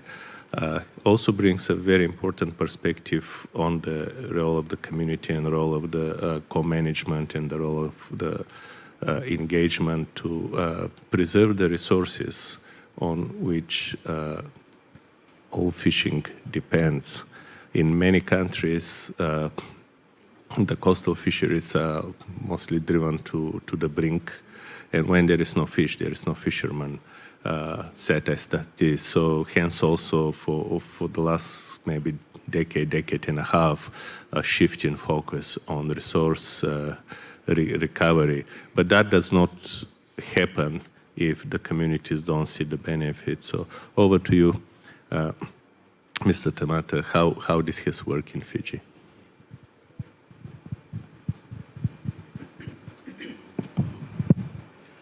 Thank you so much, Mr. Chair. 안녕하세요. Bula. So as the chair has mentioned, that I represent the voices of the community. The Fiji Locally Managed Marine Areas Network, Fiji LMMA, we are the mediators between the communities, the government, and the NGO partners, and also we link the concerns from the communities, fishing communities, to the relevant donors, to the relevant ministry. So with the ODA program in Fiji, as we've heard in the previous presentation, some things that have been successful is community involvement. The ability of the program to work with our fisheries government and go right down to the community level in terms of planning and design of the projects. Second is on the sustainable focus. This is also aligned to Fiji's commitment to the blue economy. We believe Korea has committed for the past 10 years about $10 million US. Also, we've got assistance from Japan and other areas. This has enabled our community and government exposure to partnerships, collaborations of local governments, international donors, and NGOs, which enhances resource mobilization and technical expertise. This we found have worked, and also I want to highlight something that that we have seen from the community's perspective side of things in regards to the assistance that have been made. The three areas of concerns for us is overfishing, climate change impacts, and IUU fishing. However, overfishing has become sort of a culture to our fisheries. If you go to the market and they give you one bundle of undersized fish worth $10 and another bundle of matured sized fish of 35 Fijian dollars, most of our domestic market, domestic consumers will go for the 10 Fijian dollars undersized fish. So that culture needs to change, and it starts with behavioral change, market access, the relevant policies, some sort of domestic standards in our local market. So having said that, it requires campaigns, communications on what really is overfishing, what it means, and how to resolve it as a community, as a nation. So this is something that I would like to highlight here, given the time that I have, which is very important for us at this point, to changing that culture and bringing back a culture of a sustainable domestic market. Thank you. Thank you very much, Mr. Tamata. That's an excellent point. It also very succinctly captured the single biggest challenge in all of development assistance business. It is how you change behaviors. And for the 50 years, at least, the World Bank has been around. We're still trying to figure it out. So we look forward to continue that learning experience with you. Our next presenter is actually embodying what Dr. Tiba highlighted as really the focal point of all the fisheries management. Mr. Mahmoud Islam Chowdhury is Senior Upazila Fisheries Officer, one of the fisheries officers that really make an enormous difference up and downstream, as Dr. Tiba said, in Bangladesh. And Bangladesh is quite a unique country. It used to be one of the biggest, most productive fishing grounds in the world. After severe depletion, that's trying to keep communities afloat is a major challenge, and nowhere is more pronounced than in that country the need to diversify, to strengthen livelihoods, and the impetus of shifting from old ways of fishing and of looking at fishery as a only source in some cases of nutrition to developing a more vibrant community that is more economically challenged, even as the country is also one of the most threatened by climate change. Bangladesh is also implementing one of the biggest, if not the biggest, ODA project in the fishery sector, $250 billion sector transformation program. And that brings a lot of challenges of scale, challenges of distributional impact, as Mr. Lopez highlighted earlier. It's how to make sure that these resources actually go to the ground. So, Mr. Chowdhury, over to you for the Bangladesh experience with ODA. Thank you. My name is Mahmoudul Islam Chowdhury. I'm from Bangladesh. My affiliation is Senior Upazila Fisheries Officer. I'm the government official, but work in a village, fisheries village in our sub-district area. All the fisheries activities control or done by our department. So we impose many types of law for conservation of fisheries. But you know that the Bangladesh is one of the world leading fish producing country with self-sufficient in fish production. But even though we have some challenges with the livelihood of our fishers, because most of the fishers in our country, they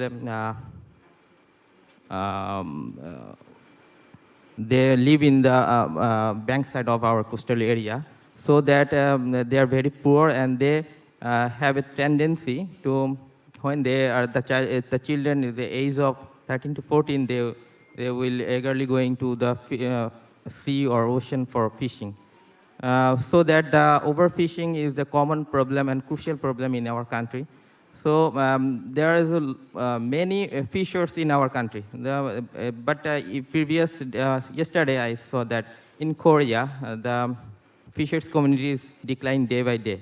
But in our country, the fishers people is increasing because the lack of education or other support, and they have they want to food. They are very poor, so that they are trying to going to fish sea for their livelihood. But in our country, the fish farmer who culture in the closed pond area or other in culture area, they are in a good position, because the culture fisher have a very good market in our country, and they are the rich in our country. But in case of the rural fishers, the coastal or marine fishers, we need to mobilize that and transform them for fishers to other alternative income generating sources, because in our country there are many banning season, because like that Fiji, undersized fish they catch, it is very alarming for our sustainability. So there is a project worked with the World Bank, you know, the project Sustainable Coastal and Marine Fisheries Project. There is a component for empowerment and transformation of fishers. So the project works very good and the result is very high. There we engaged youth fishers and the women in the empowerment in a community organization, and they vocationally we trained them for transformation of their livelihood. So it is very good, but the project will phased out in June 2025. So we need to extend or take the second phase for that transformation, because our fishers, the number is very high. So we need the second phase from the help of World Bank. Also, we seek help from the Korean ODA project.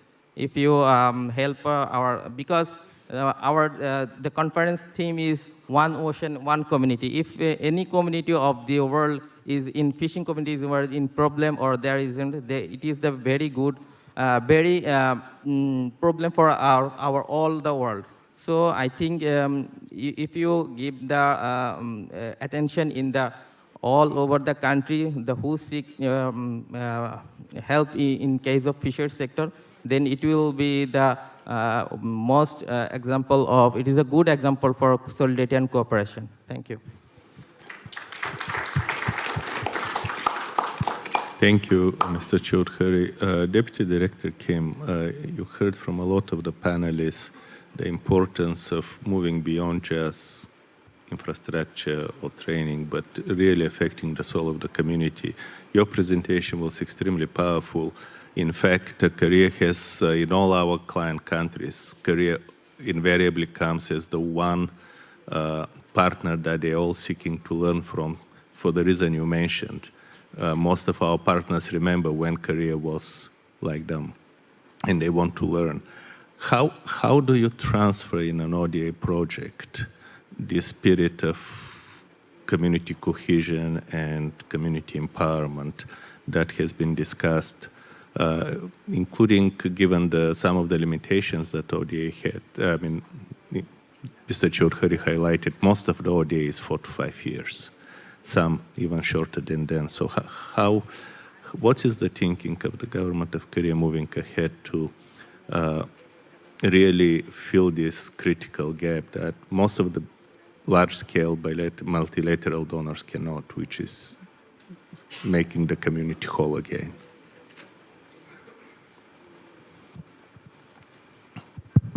Yeah.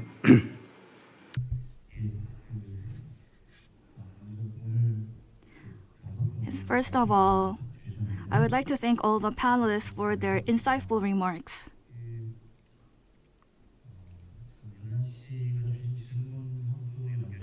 And I think my comments will be connected to the remarks made by the moderator today. So we are a ODA specializing agency of the Ministry of Ocean and Fisheries. And one of the key aspects that we consider is that we cooperate and we communicate with the recipient countries for ODA projects. And we always try to think from the recipient country's perspective. What kind of acceptance will the recipient country show? What kind of impact will it really have on the recipient country? And I think key here is sustainability.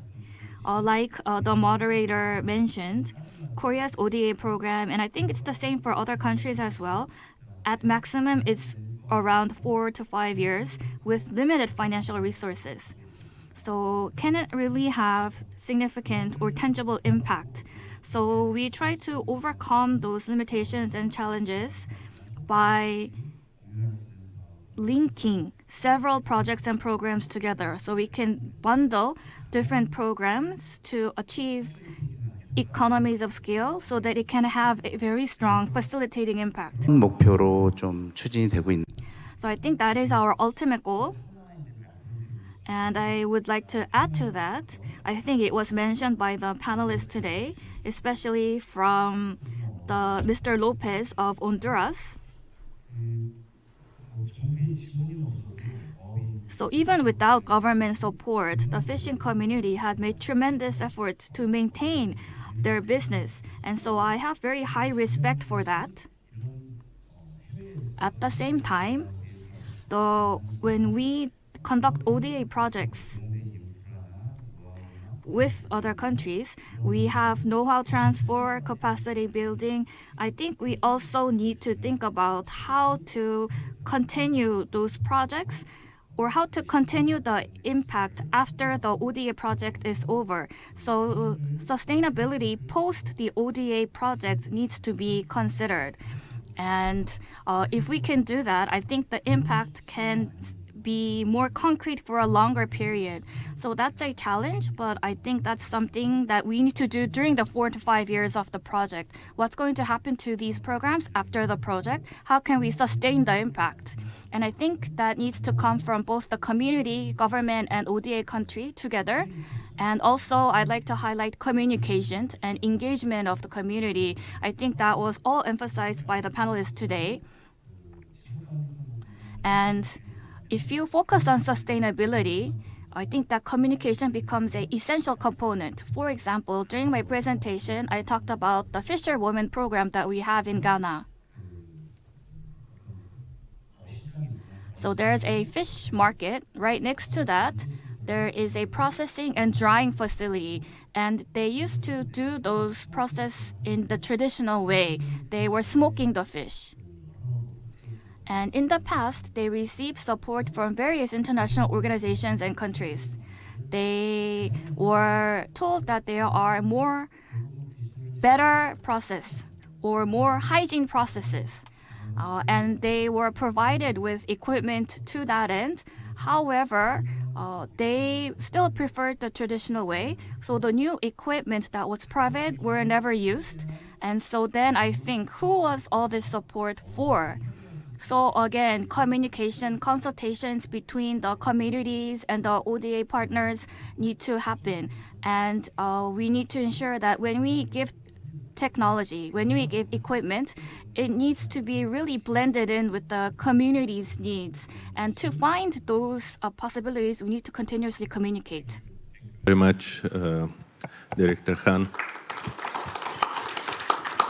Maybe to close, since we're also running out of time, to close the conference, again, going back to the focus on community, Deputy Director Kim, in the presentation you highlighted, you gave some examples of really astonishing transformation of fishing communities. But to achieve that, it takes more than a project. Given Korea's really unique government support system, and one thing that I didn't hear very much the last 3 days, but is underpinning everything we are talking about is the word governance. Korea has a very unique, very well-developed, unparalleled in some ways system of government support to communities. How, given that in most other countries this doesn't exist, how do you see Korean ODA being able to make a difference in the communities of our esteemed panelists without such a system in their countries, but given Korean experiences? Over to you, sir. Yeah. Thank you very much.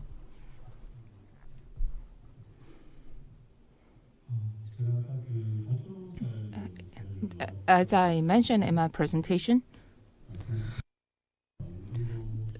governance is very important. And the communication and the mutual growth with the local communities, well, this is of greatest importance. I know how important it is myself. That is why I'd like to talk more about practical aspect. In order to receive the ODA, what you need to do, as for Korea, there was a transformation of mindset. Through the New Village movement, through the people came to see the importance of growing together and growing inclusively. This is not about making one person a millionaire or a billionaire. But this is the prosperity of the entire community. Thanks to such transformation of mindset, we are where we are now. To address some of the questions raised by the panelists, due to time constraints, I would be brief and to the point. When you develop your long-term ODA strategy, I think you need to have a fund-specific strategy. As for grant for 4 to 5 years, the size would go for like 10 million to 20 million US dollars. So you have to develop your customized and coordinated ODA strategy. And I'd like to ask you to go for a loan instead of grant. That will have the nationwide impact, a widespread nationwide impact. That is why I think at some point you have to move from grant to loan. And as for the participation in the ODA project, every project should be community-based project. If it is top-down and the government-driven, that would not have any widespread impact. And you have to consider this community-driven approach from the onset, from strategy development stage. The same went true for Korea. Only when we know the needs and demands and desires of the citizens and the residents of the community, only then you can get the support. And in that regard, you need export assistance. Thank you. That's an excellent point, and since it's such a broad subject, but important, but we already ran out of time.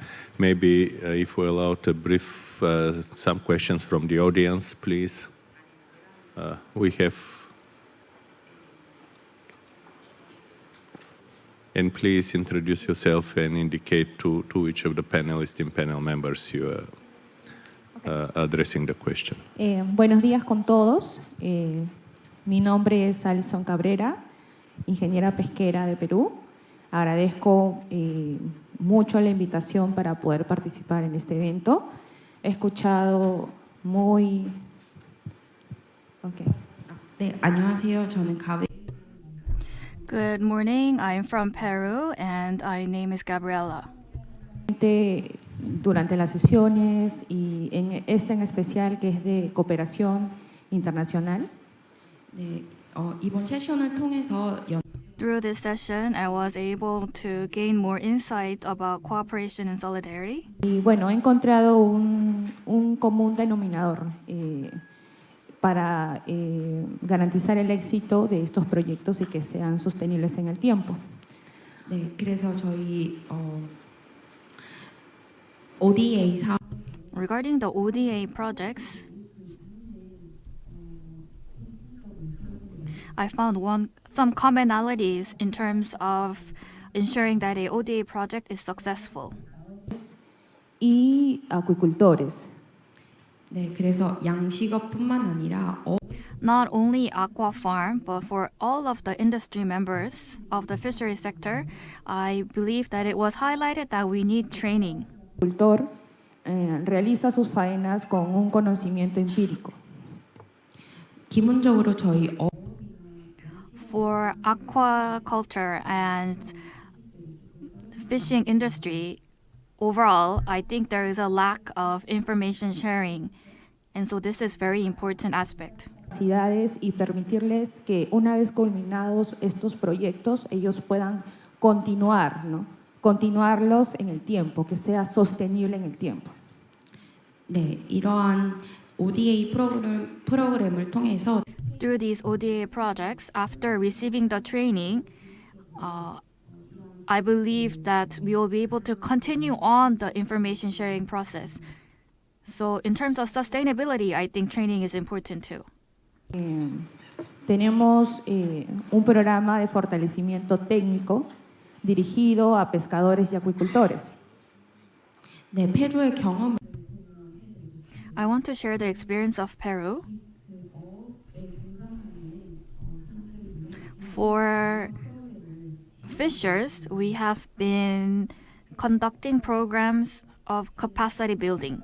A los pescadores, componentes de articulación comercial que los ayuda a promover sus ventas componente de escalamiento productivo, que va de la mano para que ellos puedan desarrollar, aplicar las tecnologías, el componente de cambio climático, que el compañero de Honduras mencionó, de que a veces no saben cómo reaccionar a estos eventos que suelen ocurrirnos, y el componente de innovación, que está muy relacionado al desarrollo de tecnologías también.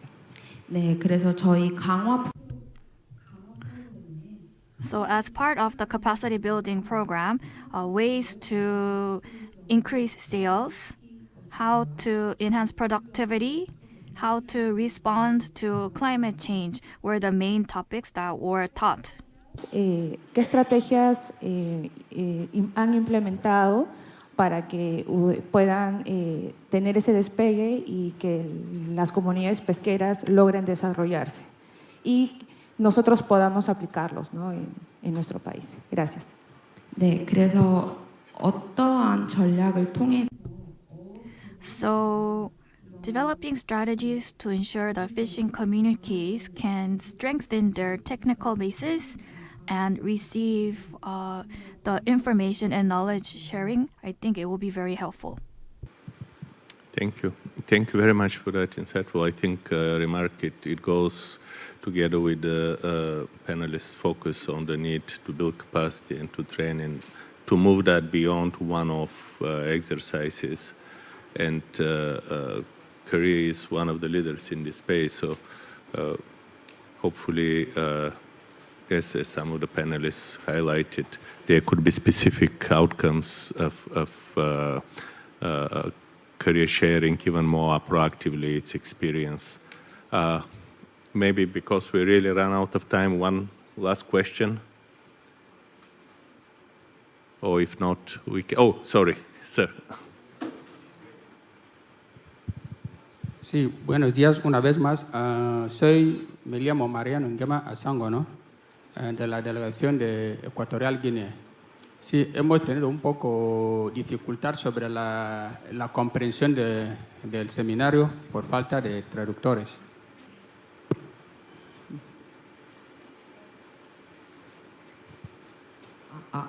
네, 안녕하세요. Good morning. I'd like to introduce myself once again. So I was not able to fully understand the seminar because of the lack of translation services. So I might repeat some of the questions previously raised.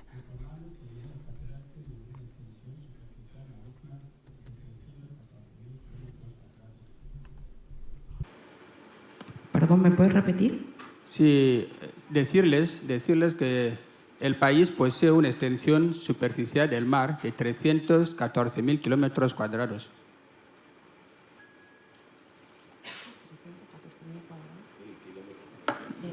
De mar, extensión marítima. La superficie. ¿Qué país es? Guinea, Ecuatorial Guinea, África. 네, 에콰도르.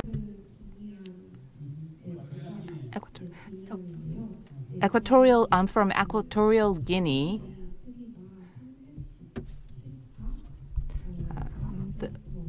The length of the coastline is 314 kilometers.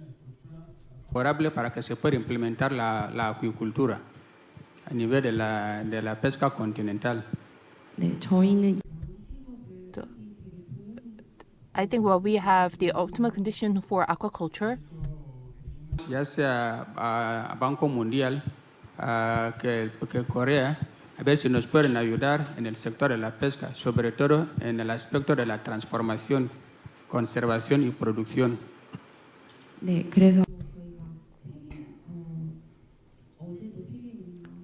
Yesterday we had a meeting with the World Bank seeking their assistance. We'd like to receive some support from Korea through the World Bank in order to improve Equatorial Guinea's fisheries sector as well as the aquaculture sector. El país tiene hasta el momento es la pesca artesanal marítima, que tampoco no está tan desarrollada, porque aún tenemos problemas de embarcaciones. Hay algunos pescadores que siguen utilizando una pesca de subsistencia con artes de pesca que no están desarrolladas, de arcaica, sobre todo. 네, 저희는 아직 We still maintain the artisanal fishing practices. We do not have many fishing vessels, and this has limited the growth of the fishing community and the fishing sector.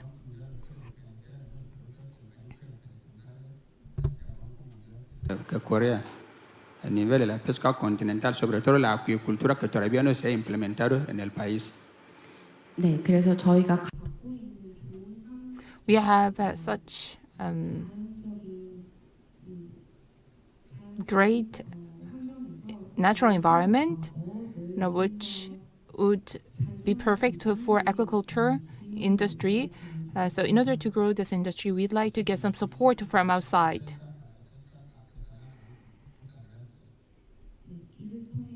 Through this, we will be able to promote the development of Equatorial Guinea's fisheries industry. Thank you.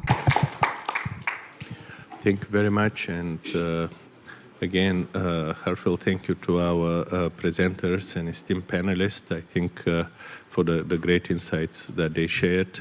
And the requests that have been coming, looking at Government of Korea support, I think they'll only be increasing. So you'll have a very full agenda. Again, a big thank you and a round of applause for our presenters and panelists.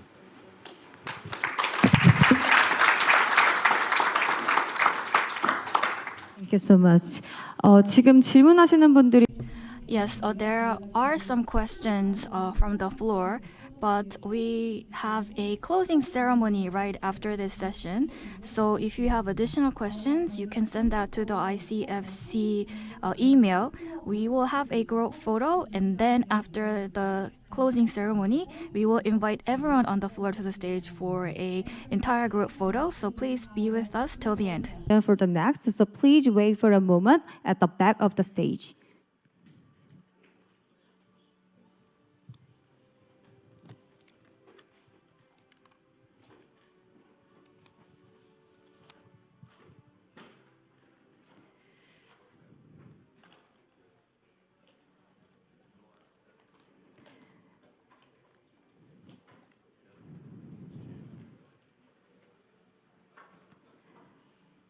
네, 참석자분들께서는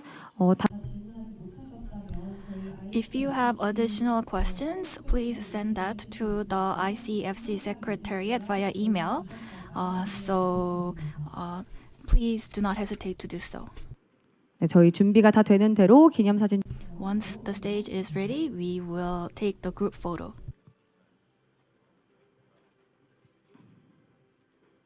됐나요? I think we are ready to go. So please move forward. Move forward and stand in line with a red circle.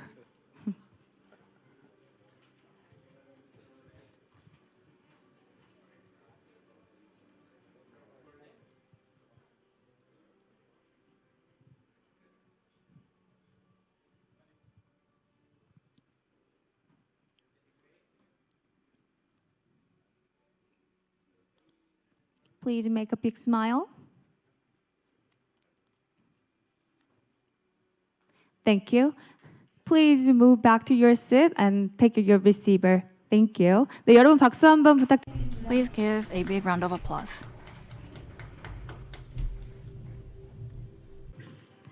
네, 모든 연사분들께서 자리. As soon as all the speakers return to their seats, we will continue with the closing ceremony. Thank you.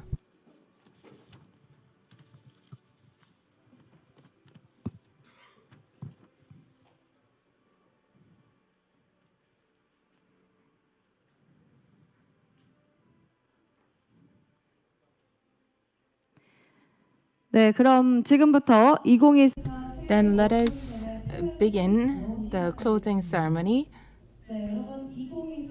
Distinguished guests, the ICFC 2024 served as a platform to bring together fishing communities worldwide. The ICFC 2024 began with a national representatives meeting where representatives from around the globe shared their insights on the challenges facing fishing communities. Over the course of 4 days, the conference featured a variety of impactful programs, including the opening ceremony, as well as various sessions, exhibitions, and promotional events. This conference was made possible through the immense efforts of the co-hosting organizations and the ICFC Secretariat. Most importantly, it was a meaningful event that embodied the spirit of cooperation and solidarity created by 1,500 participants from Korea and abroad. Once again, thank you very much for your participation and cooperation. To officially conclude and summarize the ICFC 2024, we will now hear the closing address delivered by Dr. Jo Jung-hee, Vice President of the Korea Maritime Institute, representing the co-host. Please welcome him with a big round of applause.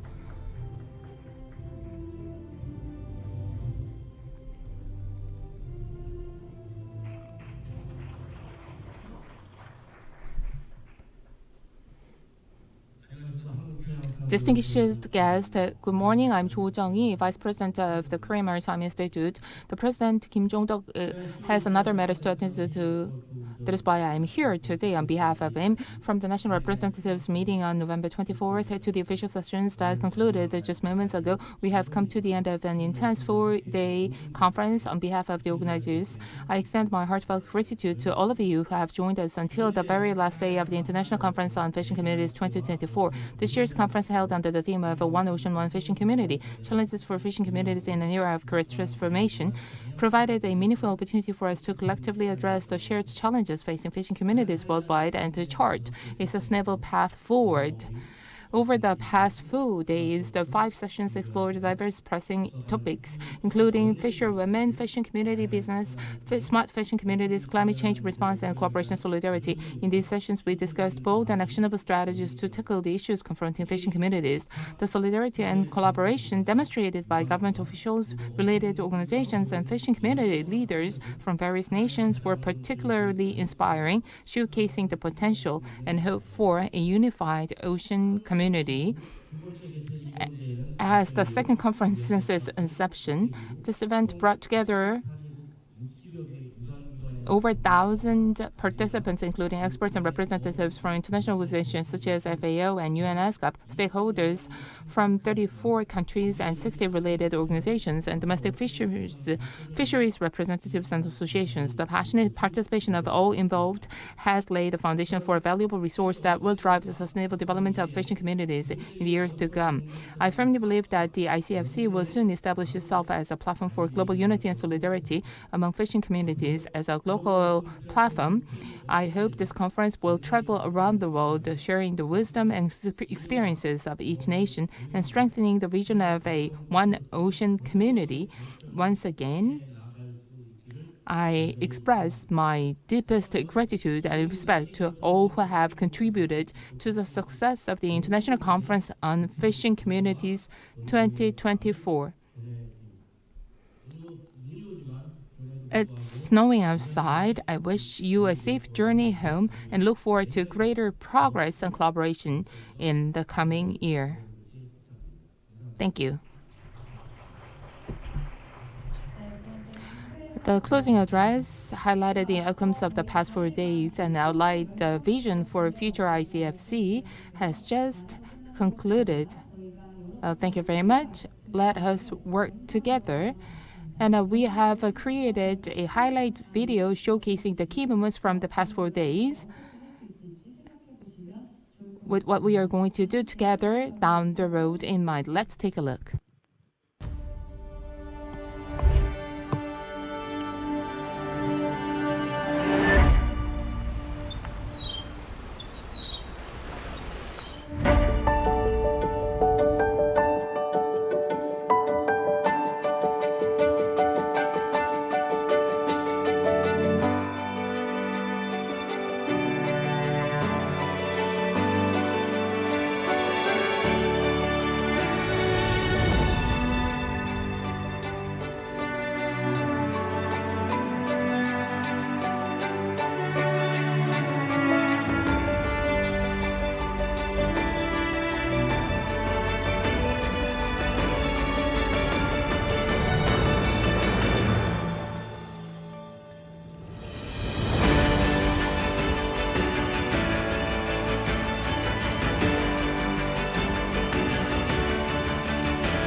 네, 박수 부탁드립니다. Please give a big round of applause.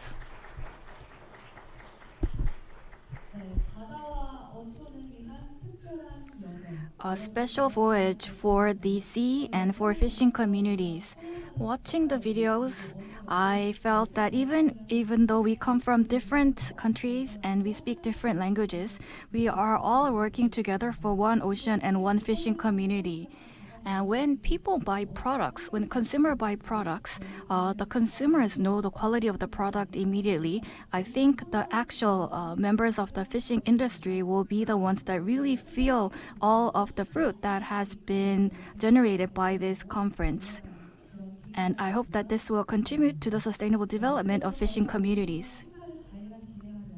During the past 4 days, the Secretariat has been selling souvenirs, commemorative souvenirs, and the Secretariat has raised 5 million won. The amount will be donated to the Sea Explorers of Korea after consultations with the co-hosting organizations. We hope this contribution can inspire future generations in fishing communities and carry on the meaningful spirit of ICFC. For the presentation, let us welcome back Vice President Jo Jung-hee of KMI to the stage. The donation will be presented to Mr. Park Song-dong, the Vice President of the Sea Explorers of Korea. Please give them both a big round of applause.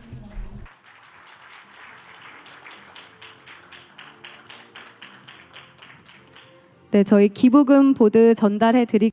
So we will be presenting the donation board. And the Vice President will be presenting it to the Vice President of the Sea Explorers of Korea. Please give a big round of applause. Just one moment, please. We will be taking a photo. 네, 폰보드가 잘 보이도록. Please hold the board so that it can be visible in the photo. 네, 사진이니까 잘 찍어야 합니다. Yeah, so we want to take a great photo of you too. So please just bear with us for one moment. 네, 촬영하겠습니다. 활짝 웃어주십시오. 네, 고맙습니다. Thank you very much. Please give them a big round of applause. Please go back to your seats now.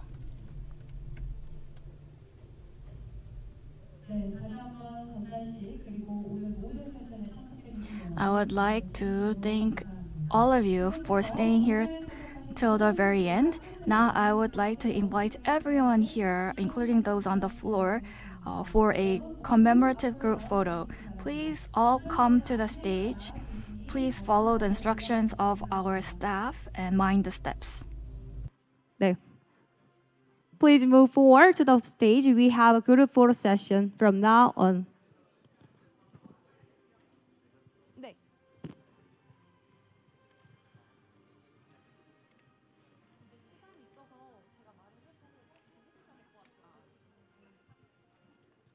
Yeah, please come up to the stage. We have an all group photo session.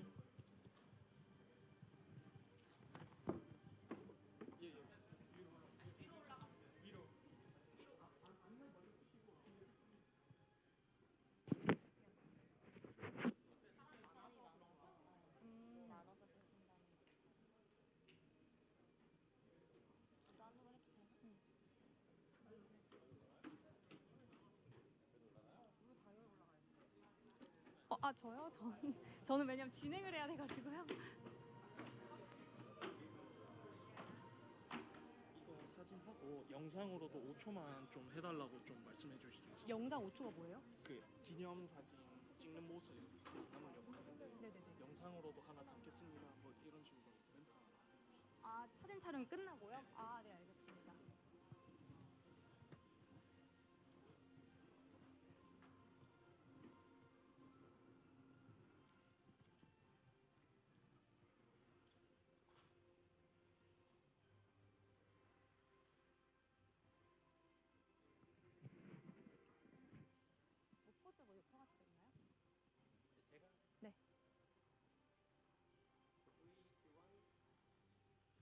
3, 2, 1.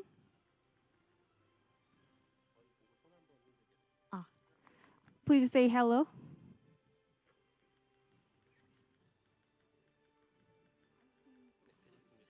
And next, fighting. Yeah, next fighting. Not a finger hurt. Fighting.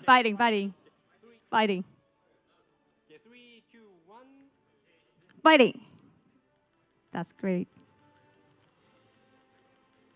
And please wait for a moment because we have to film this moment with a video. So please look at this camera.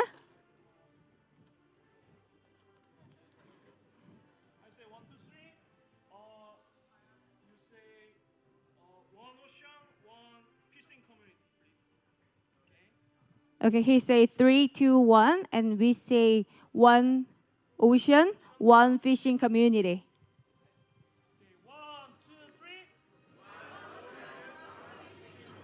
I think it would be better like to make a shape like the one, the finger one, please. We really appreciate your cooperation. One more time, 3, 2. Please make this shape 1 community. So 3, 2, 1.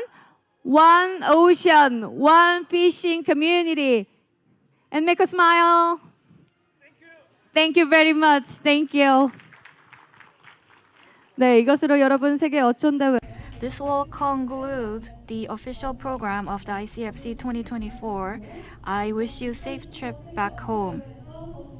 I look forward to meeting you again at ICFC 2025 with even better organized programs. Luncheon will be prepared immediately, and for those you have registered for the field trip 1 is 1:20 p.m. and field trip 2 is 1:50 p.m. Please be at the lobby at those times. Thank you.